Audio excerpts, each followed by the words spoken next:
You wrote that it's time to stop trying to make Star Trek 4 happen. Can you explain that?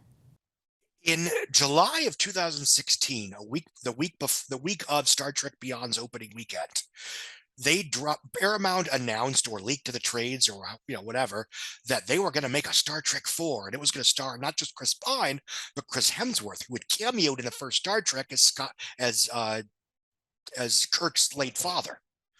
I wrote at the time that it was a bluff to create the perception of success for Star Trek Beyond. Not to toot my own horn, but 6.5 years later, here we are. Um, that is something that we've seen here and there, where studios will announce a sequel to a franchise-friendly film to create the impression of success, even if the film itself has either not yet opened or isn't doing all that hot. They did it with Jungle Cruise, they did it with Cruella, they did it with Wonder Woman 1984. In the second weekend of Green Lantern, it was crashing and burning. They announced a darker, grittier, green. Did I say Green Lantern? They announced a darker, grittier Green Lantern sequel. 11 years later, there's no Green Lantern sequel. Why did they do that then? Because it creates the false impression of success and it makes the shareholders happy. Is, hey, look, we have a new franchise. Or in the case of Wonder Woman 84, they were selling the notion that putting that film on HBO Max and releasing it during one of the heights of the pandemic was not kneecapping one of Warner Brothers' biggest franchises. Spoiler, it kind of did. As far as Star Trek 4, I mean, they've tried 3 times to turn Star Trek into a Marvel level property or a Fast and Furious level property or even a Mission Impossible level property, and they have failed 3 times. The first Star Trek made 256 domestic, which is terrific, only made 385 worldwide on $150 million budget. 4 years later, which was at least a year too late, Star Trek Into Darkness earned only 228 million domestic and 467 worldwide. Yes, that was more than the first one, but that was mostly because of the 3D conversion that juiced up overseas ticket prices. 3 years after that, Star Trek Beyond only made 158 domestic and 338 worldwide on a $180 million budget. They have 2 choices: that he can either find a way to make a Star Trek film that only costs $90 million so they can be happy with 400 250 to 350 worldwide, or they can stop making Star Trek films. Not to sound like Dwayne Johnson in The Rundown, great movie by the way, there is no option C. So, is there an audience for Star Trek 4, or you're saying no?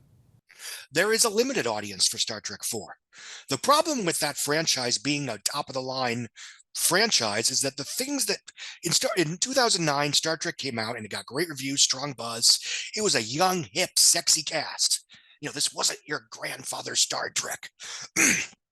um it's one of my favorite Onion video articles at the time was basically, you'll have to Google it because it's very funny. Star Trek fans decry new film as fun, entertaining, crowd pleasing. um the idea that it was Star Trek for the cool kids, just like ironically Iron Man, a year later, was basically a comic book superhero movie for cool kids who like Transformers and their parents, but that's a different conversation.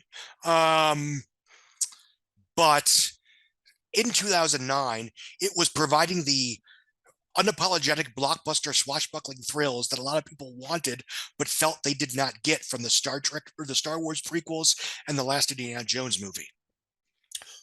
What's happened since then?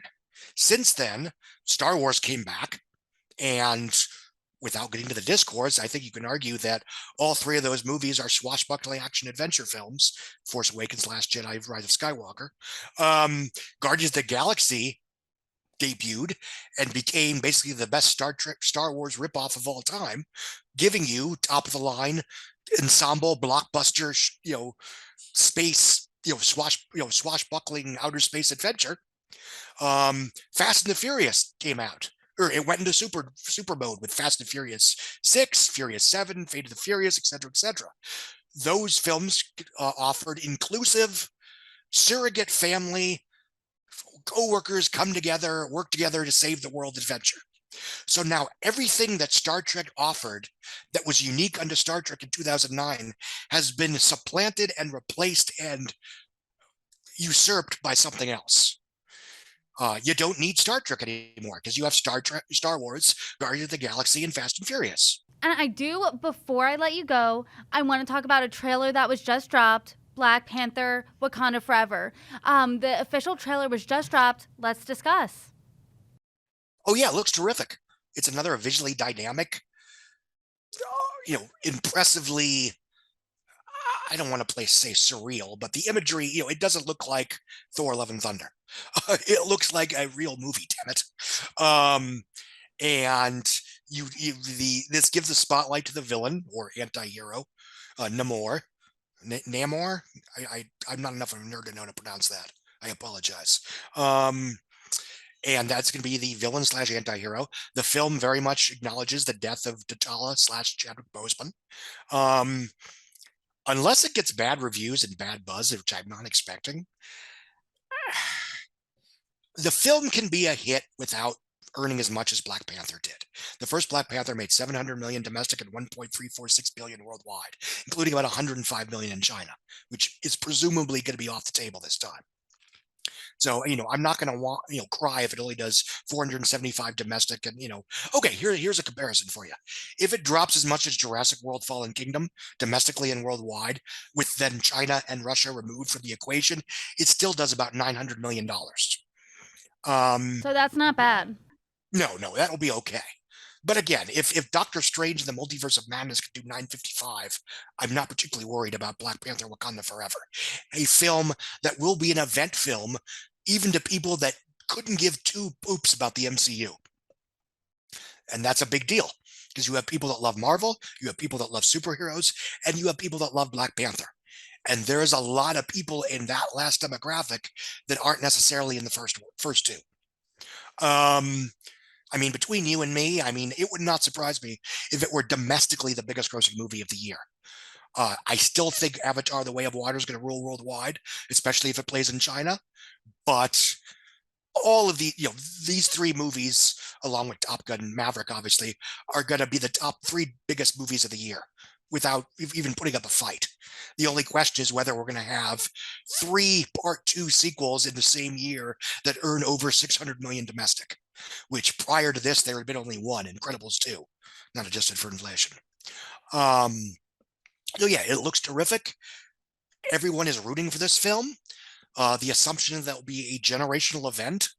And the only question, and to the effect, this is more my curiosity than anything, is does to the extent that the movie acknowledges and pays heed to the death of Chadwick Boseman make it a more emotionally draining experience in a way that might slightly mitigate repeat viewings? If it's a 2 hour and 41-minute funeral / wake for a beloved actor who was taken too soon, there are some people, and obviously no judgment, that will not want to sit through that more than once. I don't know, but that's something that I will be curious about when the time comes. Well, that's one I am very excited to see.